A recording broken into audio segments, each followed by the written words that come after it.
Hello friends, welcome to the Exams Made Simple. So we are back with the editorial and explained section discussion from Indian Express of 15th January. और शुरू करने से पहले आज का coat आपको बता देते हैं. It is by Winston Churchill. The pessimist sees difficulty in every opportunity while the optimist sees the opportunity in every difficulty. ठीक है, तो जिसका थोड़ा नेगेटिव नज़रिया होता है उसको हर अपॉर्चुनिटी में भी कोई परेशानी दिखती है, और जिसका पॉजिटिव होता है उसको हर परेशानी में कोई ना कोई अपॉर्चुनिटी दिख जाती है. तो हम सबकी लाइफ में काफ़ी ज़्यादा डिफिकल्टीज हैं, लेकिन ये आपके नज़रियों के ऊपर, आपकी थिंकिंग के ऊपर डिपेंड करेगा how U turn it out into an opportunity and come out with flying colours. और इसके लिए मैं आप सबको ऑल द बेस्ट विश करती हूँ.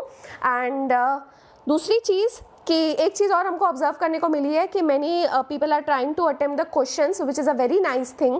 कल जो क्वेश्चंस दिए गए थे उनके कई लोगों ने आंसर्स दिए हैं. For example for QAnon and जो वैक्सीनेशन से रिलेटेड आपका मेंस आंसर राइटिंग का क्वेश्चन पूछा गया था. We really appreciate that. और जो लोग नहीं कर रहे हैं उनको हम रिक्वेस्ट करेंगे कि आप एटलीस्ट अपने पास में लिखने की कोशिश करो. एटलीस्ट जो आंसर्स लिख रहे हैं उनको पढ़ने की कोशिश करो, और जो लिख रहे हैं प्लीज़ कंटिन्यू राइटिंग. उससे आपकी थिंकिंग बढ़ेगी, आप और ज़्यादा इन डेप्थ एनालिसिस कर पाओगे, हर चीज़ के प्रोज एंड कॉन्स और अलग अलग व्यूज समझ पाओगे. ठीक है, so with that let's start with the editorial discussion. तो सबसे पहला एडिटोरियल आया है आफ्टर ब्लॉकिंग ट्रम्प. ठीक है, तो फिर से अभी ये आपके सीज ऑफ कैपिटल के बारे में आया है. एक चीज़ यहाँ पे कि आप देखोगे एडिटोरियल्स में सेम टॉपिक पे रेपिटेशन होता है. तो क्या होता है कि जब कोई न्यूज़ आती है, अगर वो मिस हो जाती है, ठीक है, तो उस टाइम पे आप उसके लिए चिंता मत कीजिए. देखो, news and editorial are basically separate things, इसलिए हम लोग भी इसको थोड़ा सा अलग कवर करने की कोशिश कर रहे हैं. ठीक है, तो न्यूज़ में क्या होता है, अगर कोई चीज़ आती है तो वो कई बार फैक्ट्स होते हैं, कई बार मतलब किसी चीज़ का कंटिन्यूएशन वगैरह होता है, कोई एनालिसिस कई बार होता है. तो इसमें क्या होता है कि अगर कोई बहुत इंपॉर्टेंट न्यूज़ होती है, वैसे तो आपको फैक्ट्स वगैरह सब अपने पास में नोट डाउन करना चाहिए, बट इनकेस यदि कोई चीज़ बहुत इंपॉर्टेंट होती है तो आप देखोगे कि वो अपने आप उसके ऊपर एडिटोरियल्स आने लगते हैं. ठीक है, और एडिटोरियल्स फिर क्या करते हैं, जो मोस्ट इंपॉर्टेंट होते हैं टॉपिक्स, उनके ऊपर आप देखोगे कि एडिटोरियल रिपीट होते हैं. तो अगर आपका कभी मिस भी हो जाता है तो आप उसकी चिंता मत कीजिए, वो कभी ना कभी रिपीट हो जाएगा. हाँ, ये है कि अलग व्यू से होगा. और दूसरी बात ये है कि एडिटोरियल्स में ये जो रेपिटेशन होता है, ये रेपिटेशन ही होता है. अलग अलग टॉपिक्स जैसे अभी हम डिस्कस कर रहे हैं, आपने देखा होगा कि सीज ऑफ कैपिटल हमने देखा, फिर वैक्सीनेशन के ऊपर लगभग डेली आ रहा है, आज भी आएगा. उसके बाद में फिर अभी बजट का हो रहा है, फार्मा प्रोटेस्ट का हो रहा है. ठीक है, तो इसमें हर चीज़ के अलग अलग व्यूज आते हैं डेली. जैसे सीज ऑफ कैपिटल का हमने देखा कि सबसे पहले हमने अमेरिका की डेमोक्रेसी की जो इल्स हैं उनको डिस्कस किया था. उसके बाद में हमने एग्जीक्यूटिव कूप के बारे में डिस्कस किया था कि ये किस तरीके से इंडिया को भी इन्फ्लुएंस कर रहा है. फिर कल एक हमने आर्टिकल डिस्कस किया था पार्लर, जो सोशल नेटवर्किंग प्लेटफॉर्म है, इससे रिलेटेड, उसको डिस्कस किया था. आज हम देखेंगे सोशल मीडिया का इसमें क्या रेलेवेंस है. ठीक है, तो आप क्या कीजिए कि एक एक पेज मतलब एक उठा लीजिए कि आप अलग अलग जगह पे इसके नोट्स बनाएं. ठीक है, जो लोग नोट्स बना रहे हैं वो बहुत ही अच्छा काम कर रहे हैं. तो एक अलग अलग जगह पे आप नोट्स बनाइए, और जहाँ पे भी फिर से वही टॉपिक का एडिटोरियल आ रहा है तो उसमें एक सेपरेट शीट ऐड करके उसको लिखते जाइए. ठीक है, इससे क्या होगा कि आपके पास में एक ही जगह पे पूरा कंटेंट हो जाएगा. तो अगर कभी मेंस वगैरह में आंसर आपको लिखने के लिए आता है तो आपके पास में एक तो टॉपिक पूरा रेडी है, और अगर मान लीजिए कि कोई अगर सपोज सब हेडिंग पूछी जाती है, जैसे पार्लर वगैरह पूछा जाता है, तो आप उसके बारे में तो लिख ही सकते हैं और साथ में बाकी चीज़ों को कनेक्ट भी कर सकते हैं. ओके, तो अब ये बातें तो हो गई, चलो मेन चीज़ पे आते हैं, इस एडिटोरियल पे आते हैं. सोशल मीडिया प्लेटफॉर्म्स के ऊपर है. तो जो बेसिकली अभी सीज हुआ है उसके बारे में यहाँ पे डिस्कस किया गया है कि सोशल मीडिया प्लेटफॉर्म्स ने क्या किया है, क्या उनका रोल होना चाहिए, व्हाट आर देयर पॉलिसीज़, और क्या पॉलिसीज़ मतलब क्लियर है या नहीं है. तो ये सारी चीज़ें इसमें डिस्कस की हुई हैं. तो 6 जनवरी को क्या हुआ था, लेट मी रिपीट, कि कांग्रेस का ज्वाइंट सेशन हो रहा था फॉर फॉर्मुलाइजिंग जो नए प्रेसिडेंट इलेक्ट हैं जो बाइडेन, उनकी इलेक्टोरल विक्ट्री को. लेकिन उसके थोड़ी देर पहले ही डोनाल्ड ट्रंप ने एक इंसाइटिंग स्पीच दी थी, सेव अमेरिका मार्च, और इन्होंने काफ़ी ज़्यादा जो उनके सपोर्टर्स हैं उनको इंसाइट किया था कि वो कैपिटल पे जाएं और वहाँ पे अपनी बोल्डनेस दिखाएं हैं टू टेक बैक अमेरिका. ठीक है, तो ये जो इनकी वीडियो थी वो सोशल मीडिया पे शेयर हुई थी, और इनका सोशल मीडिया अकाउंट उस टाइम पे एक्टिव और काफ़ी कम्युनिकेटिंग था.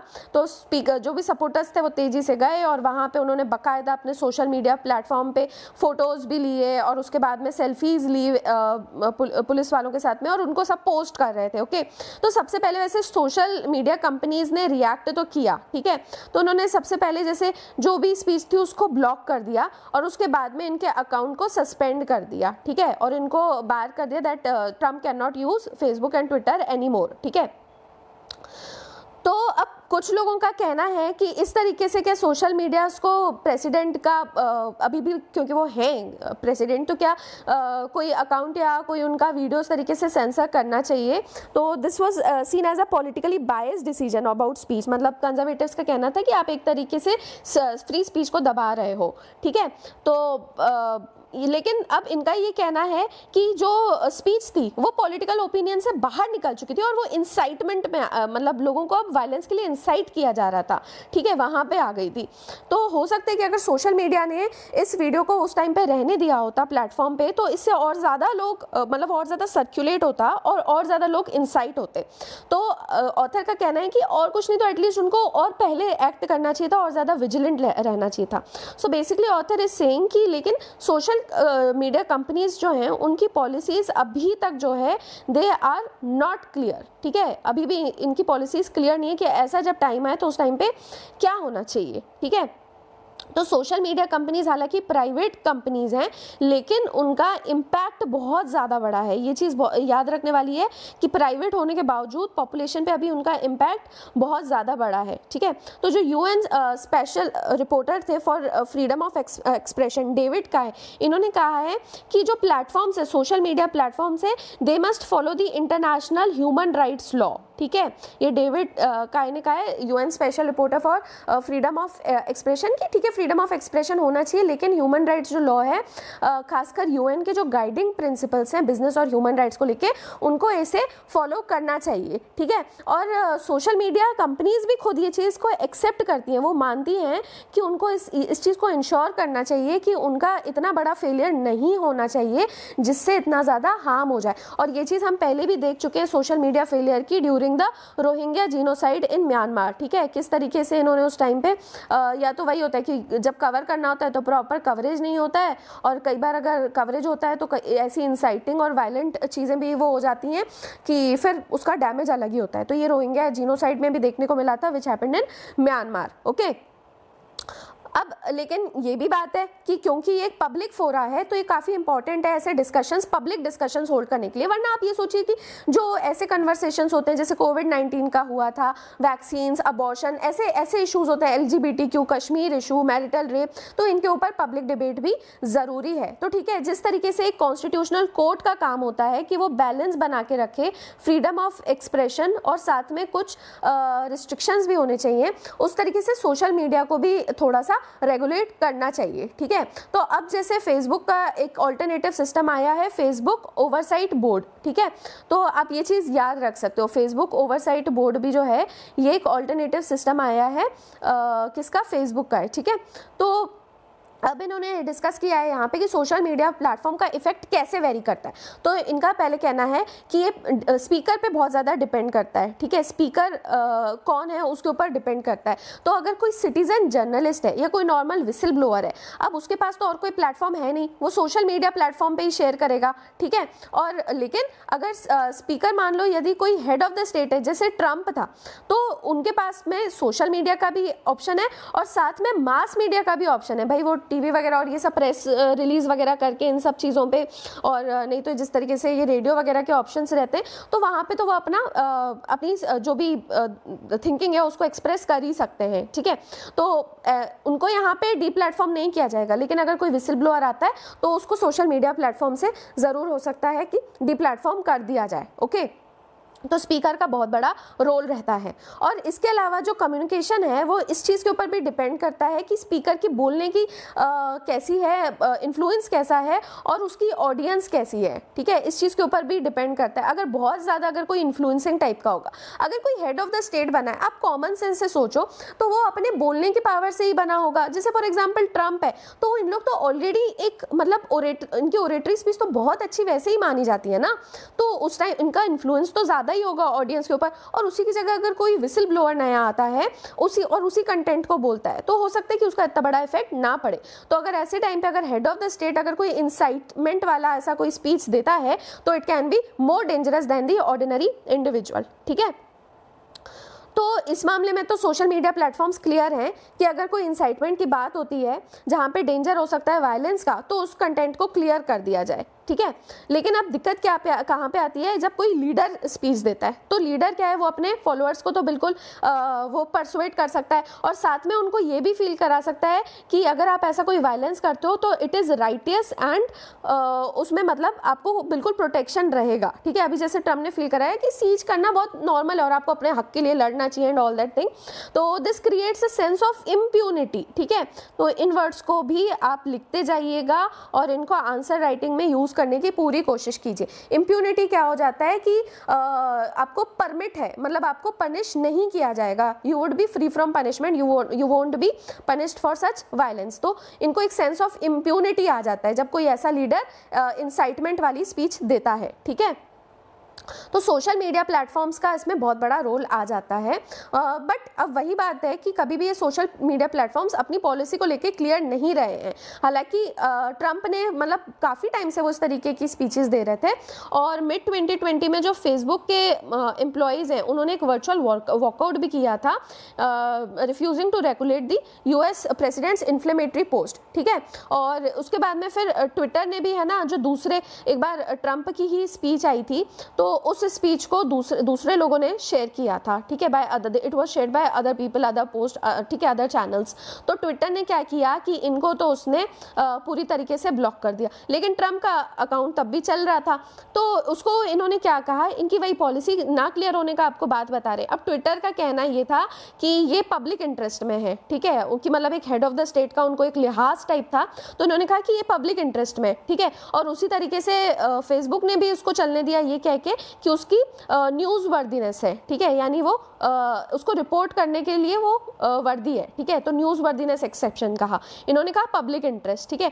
लेकिन अब देखो अब क्या हुआ है कि अब पता है कि अब तो ट्रंप जाने वाला है, अब तो उसका एक बार इम्पीचमेंट तो हो ही चुका है, ये सेकंड टाइम इम्पीचमेंट और हो गया और उसके बाद में अब तो ये नया प्रेसिडेंट इलेक्ट भी नहीं है, तो जाने वाला है। तो अब इन्होंने कहा कि अब है ना, मतलब इस कंटेंट को हटाया जा सकता है और इनके अकाउंट को ब्लॉक किया जा सकता है, ठीक है। तो इस तरीके के जो एक्सेप्शंस है ना वो कंटिन्यूसली एक प्रॉब्लम क्रिएट करते हैं।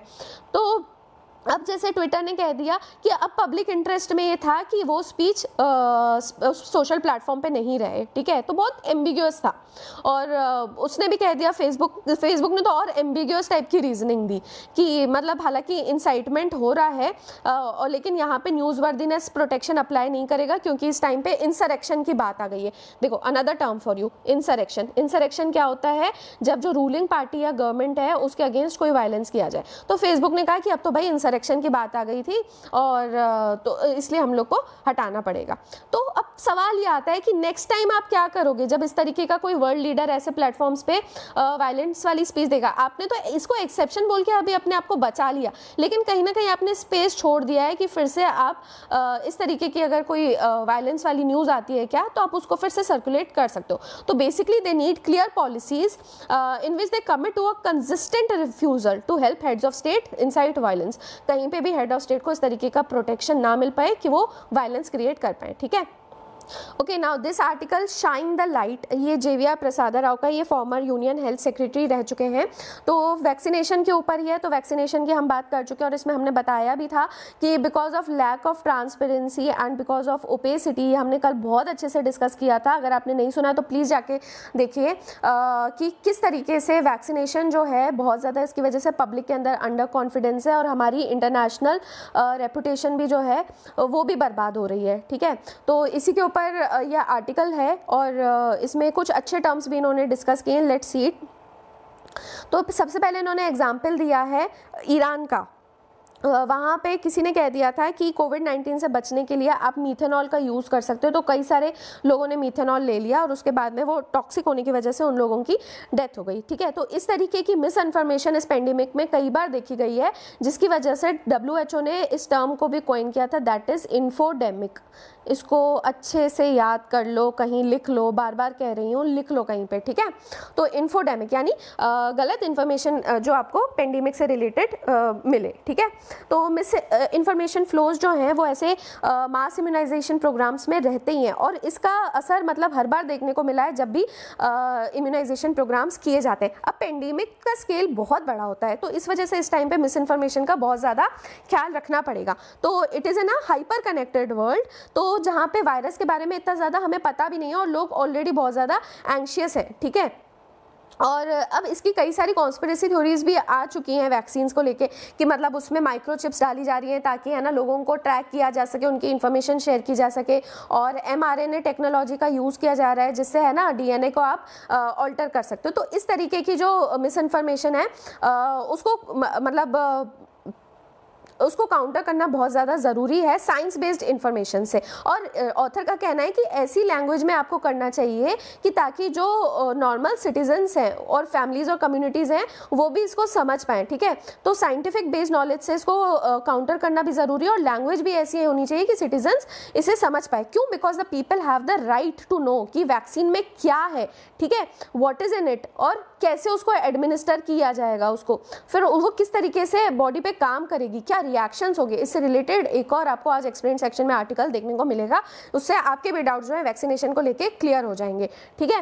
तो अब जो ये इनोक्यूलेशन ड्राइव है कोविड-19 की, इसको ऑथर ने कहा है कि इसको वन ऑफ या ऑन ऑफ इवेंट की तरह कंटिन्यू करना समझना चाहिए, क्योंकि ये एक बार नहीं दिया जाएगा, इसका डोज जो है उसको एक से ज़्यादा बार दिया जाएगा, ठीक है।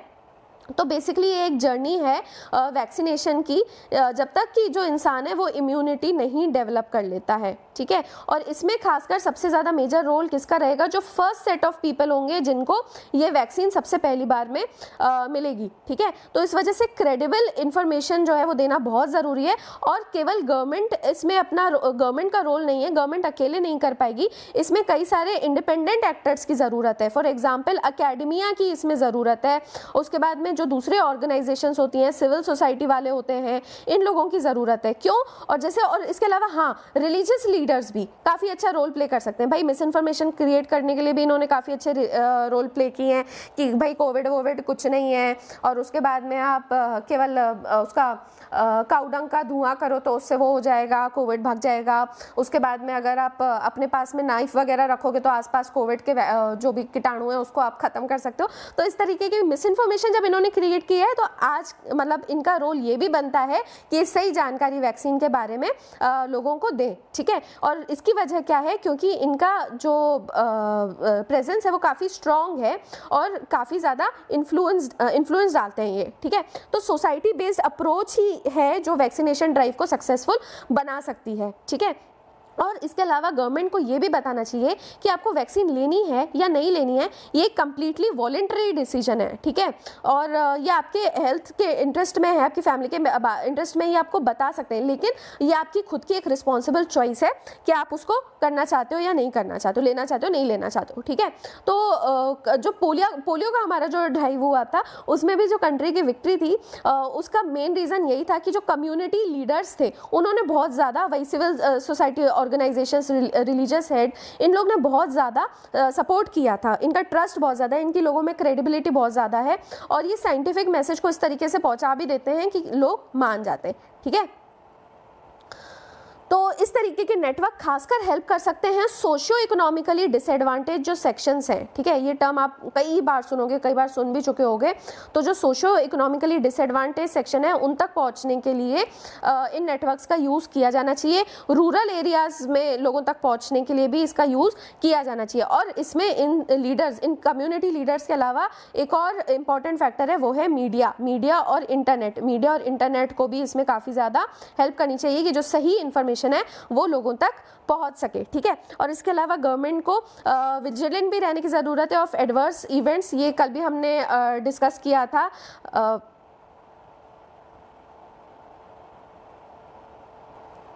ये कल भी हमने डिस्कस किया था AEFI के बारे में, दैट इज़ कि एडवर्स इवेंट्स फॉलोइंग इम्यूनाइजेशन, ठीक है। तो उनके बारे में भी अब गवर्नमेंट को देखने की ज़रूरत है कि ऐसे इवेंट्स को भी रूल आउट नहीं किया जा सकता है, तो प्रॉपर सिस्टम वगैरह जगह पे होने चाहिए। जैसे हमने कल बोला था कि WHO के एक्सपर्ट्स को बिठाओ ताकि आपका इंटरनेशनल रेपुटेशन भी बढ़े और कोई भी इस तरीके के इंसिडेंट ना हो, या फिर हमने ये कहा था कि आप डॉक्टर्स की एक टीम हर ऐसे पॉइंट पर आपको बिठानी चाहिए, ठीक है। और इसके अलावा एक दूसरा रोल है सारी पॉलिटिकल पार्टीज़ का। तो इस टाइम पे अगर आप डिफरेंसेस लेकर आओगे तो ये सक्सेसफुल नहीं हो पाएगी drive. So the leadership in the country will have to rise above their political and ideological differences को जब हटाएंगे तभी हेल्थ में हम चेंज लेकर आ पाएंगे और अपने ह्यूमन रिसोर्सेज को वापस हेल्दी बना पाएंगे, ठीक है। Now next is the correction. तो अब यहाँ पे इलाहाबाद हाई कोर्ट का एक जजमेंट आया है where they have struck down the provisions of the special marriage act 1954, ठीक है। तो एक्चुअली में क्या होता था कि ये स्पेशल मैरिज एक्ट जो आया था 1954 का, याद रखना इसमें एक प्रोविजन था कि आपको एक 30 डे का पब्लिक नोटिस देना पड़ेगा कि आप मैरी करना चाहते हो। अब इस चक्कर में क्या होता था, ये नोटिस 30 दिन का देते थे और इन 30 दिन में जितना भी फैमिली वायलेंस और ये सब होना रहता था, ऑनर किलिंग और ये इसी 30 दिन में हो जाती थी, ठीक है। तो इसको करेक्ट करने की बहुत ज़्यादा ज़रूरत थी, तो इन्होंने इलाहाबाद हाई कोर्ट ने, याद रखना इलाहाबाद हाई कोर्ट ने इस प्रोविजन को अब स्ट्राइक डाउन कर दिया है, ठीक है। तो ये खासकर मतलब अभी इस चीज़ को इसलिए समझने की ज़रूरत है कि प्राइमेसी दी जा रही है अभी इंडिविजुअल ऑटोनॉमी को, और खासकर अभी कई सारे ऑर्डिनेंसेस भी हमें देखने को मिले हैं एंटी कन्वर्जन के यूपी और एमपी में, ठीक है।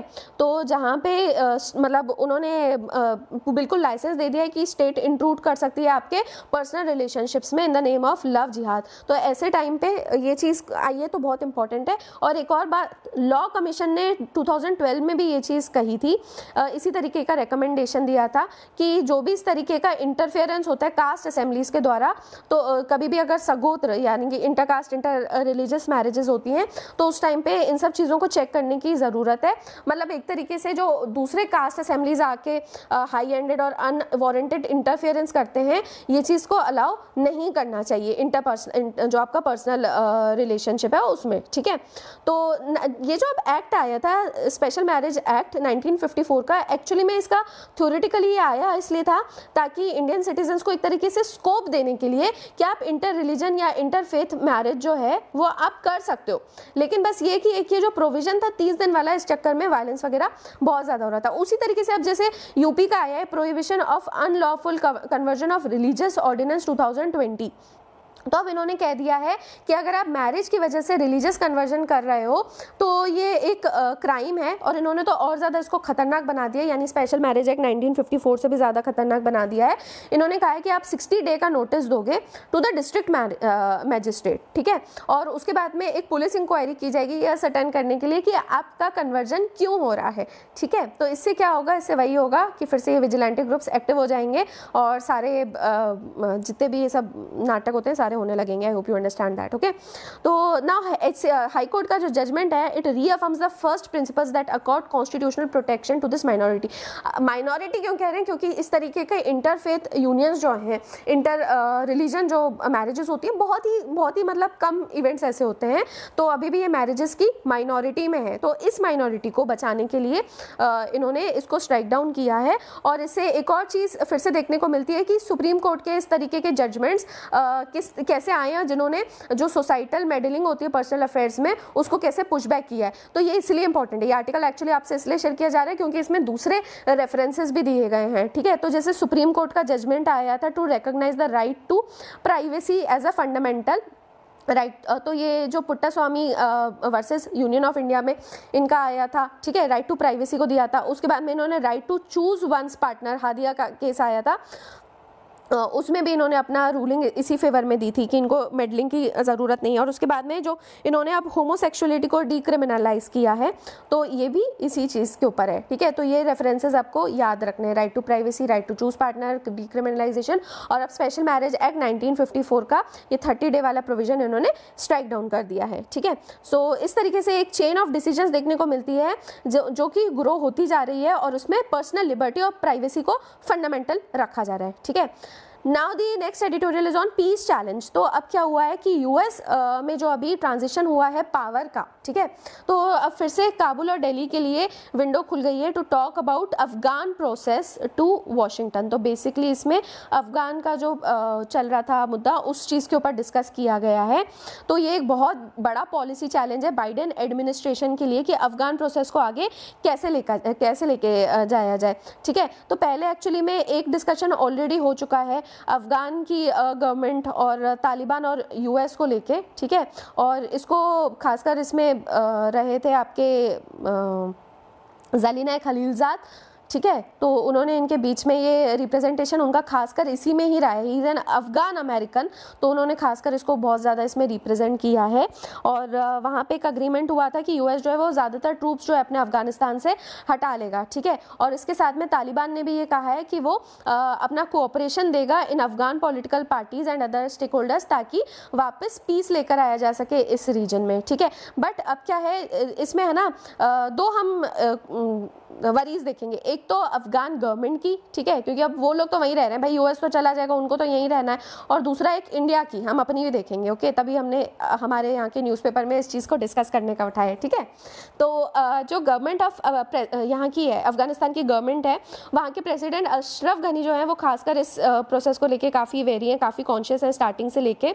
और इसकी वजह क्या है कि तालिबान ने अभी तक सीज़ फायर का नहीं किया, they have refuse to call a ceasefire, और अभी भी मतलब वायलेंस होता रहा है। तो इसकी वजह से जो वहाँ की गवर्नमेंट है, they are suspicious about their intentions, ठीक है। अब इंडिया क्यों कंसर्न है, क्योंकि अभी तक जो पूरा प्रोसेस चला है इनका यूएस के साथ में, तालिबान के साथ में, इसमें इंडिया का कोई रोल नहीं था, ठीक है।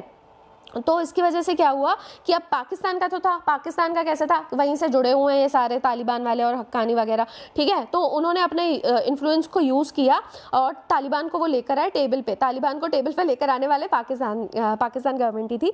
तो इस तरीके से उनको एक अपर हैंड मिल गया है कि जो भी डिसीजन लिया जाएगा काबुल के उस टर्म्स, काबुल के लिए, तो उसमें इनको एक अपर हैंड मिल गया है, ठीक है। और पाकिस्तान की वही एक ऑलरेडी एक अच्छी रिलेशनशिप है तालिबान और हक्कानी नेटवर्क से, और साथ में फिर वो अपने खुद के ग्रुप्स उनके अंदर से निकलते रहते हैं, जैश ए मोहम्मद, ठीक है। ये ग्रुप्स के नाम भी याद रखते जाए। आप वैसे हिंदू जब सुनते हैं तो सर कई बार ये सारी चीज़ें डिस्कस भी करते हैं, तो इनको लेकिन ग्रुप्स के नाम, टर्म्स, इनके लीडर्स, कहाँ पे क्या इन्फ्लुएंस है, ये सब चीज़ें रीजन वाइज याद रखना बहुत ज़रूरी है, ओके। इंटरनेशनल रिलेशन आपको तभी समझ में आएंगे, कौन कहाँ पे पावरफुल है, क्या थिंकिंग लेके चल रहा है, कब से कब तक, ये सारी चीज़ें बहुत इंपॉर्टेंट होती हैं, ठीक है। तो पाकिस्तान में खुद का भी लश्कर है तोयबा और जैश ए मोहम्मद जैसे ऑर्गेनाइजेशंस निकलते रहते हैं, ऑर्गेनाइजेशंस तो नहीं, ये मतलब इस तरीके के ग्रुप्स निकलते रहते हैं, और जिसकी वजह से हमारे यहाँ पे वैसे ही बहुत ज़्यादा कंसर्न रहता है। तो अब क्या है कि इसलिए हमको अब लग रहा है कि इस टाइम पे क्योंकि एडमिनिस्ट्रेशन यूएस की भी बदल रही है और वो अफगान प्रोसेस के ऊपर बातें करेंगे, तो इस टाइम पे इंडिया को फिर से कॉन्शियस हो जाना चाहिए। हमने टेम्पररी क्लोजर किया हुआ था हमारे कॉन्सुलेट्स का, जो कि कहाँ पर है, जलालाबाद और हैरत में, ठीक है। जलालाबाद और हैरत के कॉन्सुलेट जो थे, हमने उनको अभी फ़िलहाल क्लोज़ किया हुआ था बिकॉज ऑफ कोविड और वहाँ पे बहुत ज़्यादा वायलेंस होने की वजह से। तो अब हमको इसको रिकन्सिडर करना चाहिए ताकि हम भी इस चीज़ में पार्टिसिपेट कर पाएँ और अपने कंसर्न्स को हाईलाइट कर पाए, okay. So next on the ideas page केवल एक ही यहाँ पे आर्टिकल काम का था, अ न्यू ग्लोबल प्लेबुक, थोड़ा डिफरेंट टाइप का है।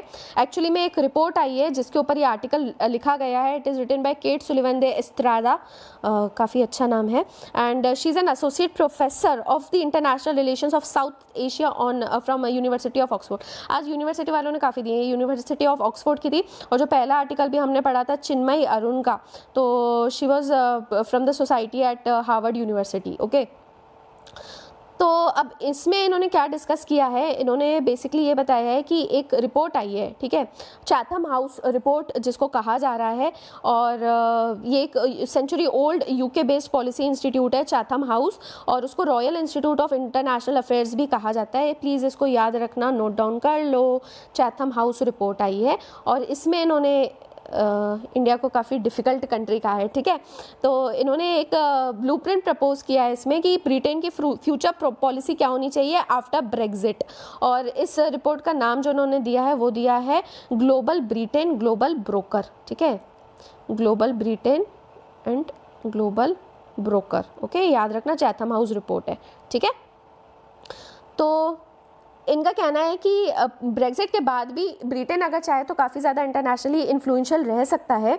इसमें सबसे ज़्यादा इंपॉर्टेंट चीज़ इन्होंने ये कही है कि जो नया डिवाइड बन रहा है इंटरनेशनल अफेयर्स का, डिवाइड क्या बन रहा है कि एक तरफ हैं ओपन सोसाइटीज़ जहाँ पे सिटीजन्स जो हैं वो ईजिली अपने राइट्स के लिए फ़ाइट कर सकते हैं, और दूसरी तरफ हैं ऐसी सोसाइटीज़ जहाँ पे राइट्स आर डिनाइड। अब बताओ इंडिया को कहाँ रखा गया होगा, और हम इसको क्यों डिस्कस कर रहे होंगे, क्योंकि इंडिया को यहाँ रखा गया है along with Russia, Turkey and Saudi Arabia, ठीक है। अब बोलोगे कि कौन से राइट्स यहाँ पे किए जाते हैं, तो वही चीज़ यहाँ पे अब ऑथर ने डिस्कस की है कि इंडिया को इन कंट्रीज़ में इसलिए कहा जा रहा है और एक तरीके से यूके का राइवल या ऑकवर्ड काउंटर पार्ट माना जा रहा है अगर उसको ग्लोबल गोल्स अपने परसू करने हैं तो। यानी कि एक तरीके से कहा गया है कि अब जो आपका ब्रेग्जिट के बाद का रोल होगा तो आपको इंडिया के साथ रिलेशन थोड़ा सा दूरी पे मेंटेन करना है, ठीक है। तो ये एकदम अलग कॉन्ट्रास्टिंग है, क्योंकि ये माना जा रहा है कि वेस्टर्न गवर्नमेंट जो है वाशिंगटन से लेकर कैनबरा तक जो इंडिया को इंपॉर्टेंस दे रही है उसके कंपैरिजन में ये अलग है। और ये क्यों, वैसे वो लोग क्यों इंपॉर्टेंस देते हैं, क्योंकि काफ़ी ज़्यादा इमर्जिंग और इम्प्लिसिट लिबरल कंस्ट्रक्ट है इंडिया का यहाँ पे इंडो पैसिफिक में, इस वजह से दिया जा रहा है। लेकिन चैथम हाउस ने मतलब ये एक तरीके से इन्होंने कॉशन दिया है because of the consequence in the UK and western policy landscape, ठीक है। और इसलिए है ना इसको अभी बहुत ज़्यादा स्क्रूटिनाइज करना ज़रूरी है। अब पहली बात क्या है कि इस रिपोर्ट ने कहा है कि इंडिया जो है वो काफ़ी ज़्यादा डिफ़िकल्ट कंट्री है, ठीक है। तो ये इन्होंने कुछ आइडियाज़ अबाउट हायरार्की और स्टेटस को लेके जो वर्ल्ड पॉलिटिक्स में चल रहे हैं उसके लिए कहा है। तो अब ऑथर ने रीजंस दिए कि इन्होंने ऐसा क्यों कहा है। तो पहली बात तो ये है कि this is centred on the critic of India's domestic political developments, ठीक है, डोमेस्टिक पॉलिटिक्स की वजह से, ठीक है। तो ये बात तो है, ये बात कई बार सुनने को मिली भी है कि जैसे अब रिपोर्ट ने भी यही कहा है कि जो हिंदू नेशनलिज्म बहुत ज़्यादा हावी हो गया है यहाँ पे हमारा because of the ruling BJP, so this is weakening the rights of Muslims. देखो इसलिए कहा है कि ऐसी सोसाइटीज़ जहाँ पे राइट्स को वैल्यू नहीं दी जाती है, तो उन्होंने कहा है कि they are weakening the rights of Muslims and other minority religious groups, ठीक है।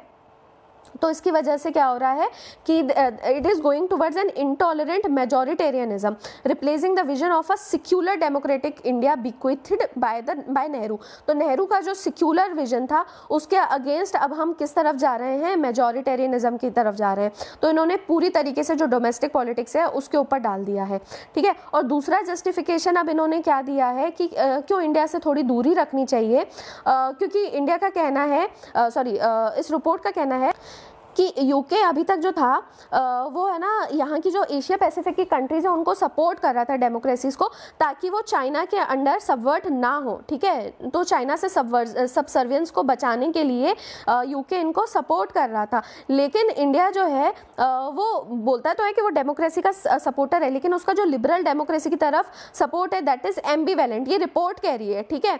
तो रिपोर्ट ने डोमेस्टिक पॉलिटिक्स की बात करी और ये रिपोर्ट ही कह रही है कि इंडिया जो लिबरल डेमोक्रेसी की बात करता है उसके लिए सपोर्ट एम्बिवेलेंट है। एम्बिवेलेंट यानी कि क्या, फ्लक्चुएटिंग टाइप का है, मतलब आप दो तरफा बातें करते हो।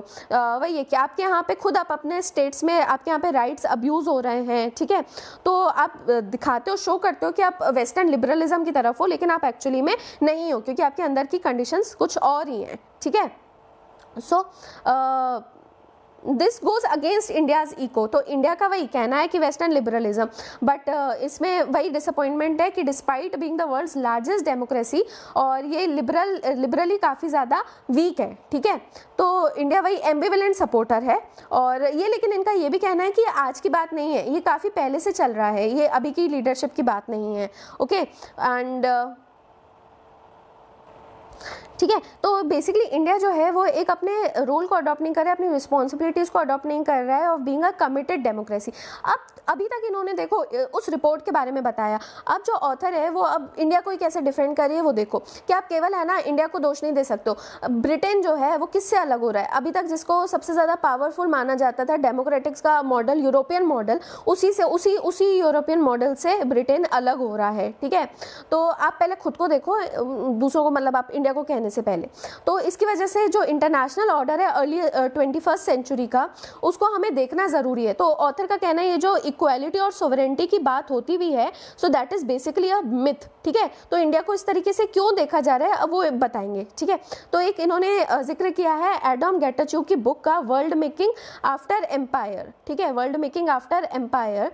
तो इसमें ये बताया है कि ये जो कॉलोनियल पीरियड ख़त्म हुआ है उसके बाद का जो इंटरनेशनल ऑर्डर है ये काफ़ी ज़्यादा अनइवन टाइप का हो गया है, ठीक है।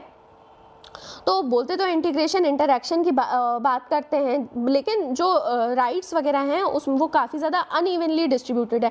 This is not a even playing field, ठीक है। तो जो post colonial non western states हैं, यानी जो पहले कॉलोनाइज्ड थे, उनको जैसे कि फॉर एग्जांपल इंडिया, तो इनको अभी भी है ना पूरी तरीके से इंडिपेंडेंस नहीं मिला है। They don't enjoy full political and economic independence, ना डोमेस्टिकली मिला है और ना ही अभी पूरी तरीके से इनको इंटरनेशनल इंस्टीट्यूशंस में मिला है। डोमेस्टिकली क्यों नहीं मिला है, वैसे इसमें दिया नहीं है, लेकिन आप खुद सोचो कि आज भी कई सारे इश्यूज हैं जिनको सॉल्व करने में हमें बहुत ज़्यादा प्रॉब्लम आती है, ठीक है। तो ये नहीं कह सकते कि जो मन करे गवर्नमेंट का वो कर सकते हैं, okay. And being a democracy, तो इसमें कई सारे व्यूज़ को आज भी हैंडल करना पड़ता है, ठीक है। और इंटरनेशनल इंस्टीट्यूशंस में भी हमको उतना फ्रीडम नहीं मिला है, ये ऑथर कह रहे हैं, ठीक है। तो ये तो मतलब बात छोड़ो कि उनको केवल सोवरेंटी का अपना देखना था, तो पोस्ट कॉलोनियल पीरियड में इनके लिए डुअल रिस्पॉन्सिबिलिटीज़ थी। एक तो इनको खुद का इंडिपेंडेंस सोवरेंटी को संभालना था और साथ में इनको इस चीज़ में भी पार्टिसिपेट करना था कि प्रॉपर वर्ल्ड मेकिंग हो। प्रॉपर वर्ल्ड मेकिंग का क्या मतलब था कि ऐसा लीगल पॉलिटिकल सिस्टम बने, इकोनॉमिक इंस्टीट्यूशंस बने जो कि पूरा इंटरनेशनल बेसिस पे हो, मतलब जो इनको भी इन्वॉल्व करे। जो अभी तक नॉन कॉलोनियल पावर थे, जैसे कॉलोनीज खुद थे, उनको भी रिकॉग्नाइज करे और खुद को भी रिकॉग्नाइज करे, यानी कि उनका जो कंसेप्ट था it was of non domination. ये गेटाच्यू का टर्म है, नॉन डोमिनेशन। तो ऐसी डेमोक्रेसीज यही चाह रही थी कि उनको खुद को भी सॉवरेंटी मिले और साथ में नॉन डोमिनेशन मतलब रहे, ठीक है। तो वर्ल्ड ऑर्डर में भी ये चीज़ का ध्यान रखा जाए। तो इसमें स्टार्टिंग में तो सक्सेस मिली, लेकिन बाद में फेलियर हुआ। तो इस चीज़ के ऊपर इन्होंने कोट किया है कि फॉर्मर जो इंडियन फॉरेन सेक्रेटरी हैं और national security adviser Shiv Shankar Menon, उन्होंने इस चीज़ को कैप्चर किया है। For him encouragement by international partners for India to behave responsibly usually means doing what they would like us to do. यानी कि ये जो इंटरनेशनल पार्टनर्स कहते भी हैं कि इंडिया को रिस्पॉन्सिबली बिहेव करना चाहिए, जैसे अब यहाँ पे भी लिखा हुआ था ना कि कमिटेड डेमोक्रेसी की तरह आपको रहना चाहिए, ठीक है। ये यहाँ पे लिखा है कि they should understand the responsibilities of committed democracies. तो बेसिकली शिवशंकर मेनन का यही कहना था, इन सब चीज़ों से आपका मानना यही है, आप वही चाहते हो कि इंडिया वही करे जो कि आप हमसे करवाना चाह रहे हो, ठीक है। तो इसलिए अभी भी ये जो वर्ल्ड ऑर्डर है it is non dominant type, ठीक है। और खुद चैथम हाउस ने अपनी रिपोर्ट में इस चीज़ को कंसीड किया है कि इंडिया बहुत ज़्यादा इंपॉर्टेंट है यूके के लिए और उसको एस्केप नहीं किया जा सकता। इनफैक्ट कोई भी अगर कंट्री आगे बढ़ना चाहती है तो वो इंडिया को फैक्टर के बिना नहीं बढ़ सकती है। और अगले 2 साल में खासकर जब इंडिया का रोल इंटरनेशनल एक्टिविटी में बढ़ने वाला है, हमने बताया था यूएन सिक्योरिटी काउंसिल में भी हम अभी मेंबर इलेक्ट किए गए हैं, ठीक है। और इसके अलावा we will also be host to 2023 G20 summit, ठीक है। तो ऐसे टाइम पे इंडिया जो है अपनी पोजीशन को लेवरेज कर सकता है और ज़्यादा डिमांडिंग विजन अपना उसका इन्फ्लुएंस डाल सकता है of a more demanding vision of internationalism, ठीक है। बट फिर से इसमें यही कहना है कि तब तक ये चीज़ आप नहीं कर पाओगे जब तक आप घर पे डोमिनेट करोगे। आप मतलब घर पे डोमिनेशन दिखा रहे हो, लेकिन आप वर्ल्ड ऑर्डर में यदि नॉन डोमिनेशन चाह रहे हो तो वो पॉसिबल नहीं है। तो इन प्लेटफॉर्म्स पे अपना विजन दिखाने से पहले इंडिया के लिए ये भी ज़रूरी है कि वो अंदर जो डोमेस्टिक ऑर्डर है उसमें भी कुछ अर्जेंट रिफॉर्म्स करे, ठीक है। So now let's move to the last article from explain section.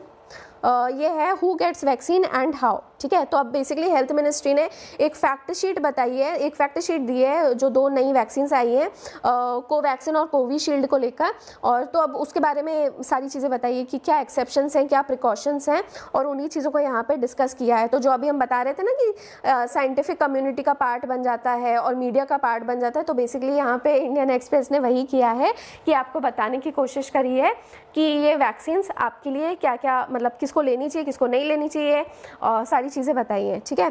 तो पहले फेज़ में आपको पता है कि 3 करोड़ लोगों को वैक्सीन दिए जाने की बात है। अब ये फैक्ट शीट क्या है, इसमें सारी इन्फॉर्मेशन दी हुई है, ओके। इन्फॉर्मेशन दी हुई है ऑन वैक्सीन प्लेटफॉर्म और फिजिकल स्पेसिफिकेशंस क्या होने चाहिए, डोसेज क्या होगा, कोल्ड चेन रिक्वायरमेंट्स क्या है, और साथ में कॉन्ट्राडिक्शंस की भी बात की है। कॉन्ट्राडिक्शंस क्या होता है, ये वर्ड भी अब आप लिख लो, ठीक है। A factor due to which the vaccine is to be withheld to certain categories of people, ठीक है। जिस वजह से कुछ लोगों को वैक्सीन आपको नहीं देनी है उसको कॉन्ट्राडिक्शन कहते हैं, okay. Okay, first of all before I forget, let me ask you a question जो आपको आज आंसर देना है। आपके लिए क्वेश्चन ये है कि you have to tell me कि सोशल मीडिया प्लेटफॉर्म्स का क्या रोल है। ओके, सोशल मीडिया का रोल आपको बताना है। अब मैं आपको बता रही हूँ, तो आपको दो चीज़ों के बारे में बताना है। एक तो कि कोई इस तरीके के इंसाइटमेंट टू वायलेंस वगैरह होता है, जैसे ट्रम्प का भी हुआ था, तो ऐसे केस में क्या रोल हो सकता है। ठीक है, इंटरनेशनली अगर जैसे इस तरीके की कोई भी चीज़ होती है, हेड ऑफ़ स्टेट्स वगैरह के इस तरीके के आते हैं, तो हमने जो अभी देखा था आर्टिकल एडिटोरियल सबसे पहले, उसमें क्या रोल है। और दूसरा आपको बताना है कि जो इस तरीके की वैक्सीनेशंस वगैरह आती हैं, तो ऐसे टाइम पे या कोई भी नया हेल्थ ड्राइव आता है तो उसमें इम्यूनाइजेशन ड्राइव, तो उस टाइम पे सोशल प्लेटफॉर्म्स का क्या रोल है। तो आपको इन दोनों टॉपिक से रिलेटेड मुझे आंसर देना है। Okay, now let's move ahead. तो ये जो कम्युनिकेशन आए हैं, ये बेसिकली आए हैं on the directions of CDSCO। Okay, national drug regulator है, जिन्होंने अप्रूवल भी जल्दी दिया है to the manufacturers Serum Institute of India और भारत बायोटेक को। सीरम इंस्टीट्यूट का याद रखना कोविशील्ड है, ठीक है, एस सीरम से है ना, तो एस शील्ड, और भारत बायोटेक का दूसरा वाला है यानी कोवैक्सिन। ठीक है, तो इन्होंने इसलिए एक अलग से फैक्ट शीट दी है कि जो भी हेल्थ केयर प्रोवाइडर है उनको गाइडेंस मिल सके। तो जनरल गाइडलाइंस क्या क्या दी हैं, तो सबसे पहली बात तो वैक्सीनेशन जो है वो केवल उन लोग के लिए जो 18 साल के ऊपर है। फिर इन वैक्सीन को इंटरचेंज नहीं किया जा सकता है, यानी अगर आपने पहला डोज कोवैक्सिन का दिया है तो सेकेंड डोज भी आपको कोवैक्सिन का ही देना होगा, ये इसका शील्ड का आप नहीं दे सकते हो। ठीक है, और वैक्सीन जो है उसको बहुत ज़्यादा कॉशन से देना होगा कि आपको पहले अगर किसी को मतलब कोगुलेशन डिसऑर्डर रहा है तो ऐसे लोगों को देनी है कि नहीं देनी है, इस बारे में भी बताया है। वैक्सीन को स्टोर करना है 2 डिग्री टू 8 डिग्री के लिए, 8 डिग्री पे टेम्परेचर पे, और लाइट से बचाना है, और अगर फ्रोज़न है तो उसको डिस्कार्ड कर देना है। तो अगर आप वैक्सीन लेने जाओ तो आप भी इन चीज़ों का ध्यान रख सकते हो। ओके, और स्पेसिफिक गाइडलाइंस कॉन्ट्रा इंडिकेशंस के ऊपर क्या दिए हैं कि किन लोगों को ये वैक्सीन नहीं दी जा सकती। तो अगर किसी को पहले से ही एलर्जिक हिस्ट्री है एलर्जिक रिएक्शंस की, तो उनको आपको नहीं देना चाहिए। अगर मान लो कि वो किसी और कंट्री से कोविड का डोज लेकर आए हैं तो ऐसे लोगों को नहीं देना है। और कोई और फूड आइटम्स वगैरह से अगर इनको अचानक से या फार्मास्यूटिकल प्रोडक्ट से अचानक से एलर्जी हो जाती है तो उनको भी नहीं देना है। प्रेग्नेंट वुमेन और लैक्टेटिंग वुमेन जो हैं उनको भी अभी नहीं देना है, क्योंकि इनके ऊपर अभी ट्रायल नहीं हुआ है। ठीक है, तो इनको देने की भी बात की। टेम्पररी कॉन्ट्राइंडिकेशंस क्या हैं कि मतलब आप कुछ टाइम तक नहीं दे सकते हो, पर आफ्टर 4 और 8 वीक्स आप उनको दे सकते हो। तो ये किन लोगों के लिए हैं कि जो अभी भी एक्टिव सिम्टम्स शो कर रहे हैं कोविड के। ठीक है, और उसके बाद में जो ऐसे लोग जिनको एंटीबॉडीज़ दी जा चुकी हैं पहले, जो पहले शायद कभी इन्फेक्टेड थे और उनको एंटीबॉडीज़ या प्लाज्मा थेरेपी दी गई थी, और या फिर वो अक्यूटली अनवेल हैं या हॉस्पिटलाइज्ड हैं, ऐसे पेशेंट्स को। ठीक है, और कौन सी हेल्थ कंडीशंस है जो कॉन्ट्रा इंडिकेटेड नहीं है, यानी कि उनको वैक्सीन आप दे सकते हो।